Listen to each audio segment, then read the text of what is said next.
algjörlega, sko. Mér lukkar aðeins bara með Landsbankann, það ekki bara hreinlega heppilegt að hann sé, úr því að hinni bankarnir eru, að hann sé, sko, meira sér fyrir eiganda núverandi ríkissjóð sem á all hlutabréfin, nánast, að hann sé í Kauphöll til þess að hann speglis, sko, þessi bankar séu þá speglis svolítið með hliðstæðum hætti.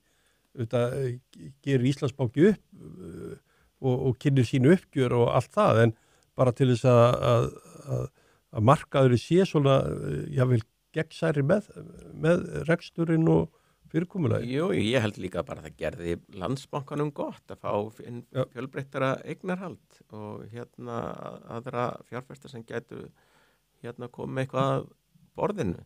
Þannig að ég held að þetta sé alveg lógisk skref og mér hefur sjálfi sér náttúrulega mér þætti það svona fara vel á því bara almennt þegar ríkið á svona stóra eign, ég tala ekki á samkeppnismarkaði, að það sé vel útskýrt af hverju.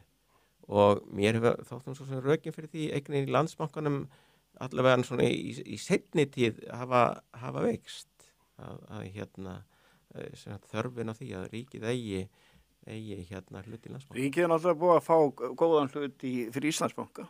300 og hvað, sagður, 60 milljarða? Já, ég meina, já, þegar með arðgreiðslum og öðru slíku þá er þetta 360 milljarða sem að svona heila datt í hendur ríkisins með stöðuleika skilurunum hér ári. Þannig að það ferli hefur bara, maður tekur það frá 2016 bara lukkast vel og við erum komið kannski bara vel inn í svona, við erum nú enn sumir með bankarunnið í huga og annað slíkt, þannig að við erum komið kannski bara mjög vel á staðinn, sko.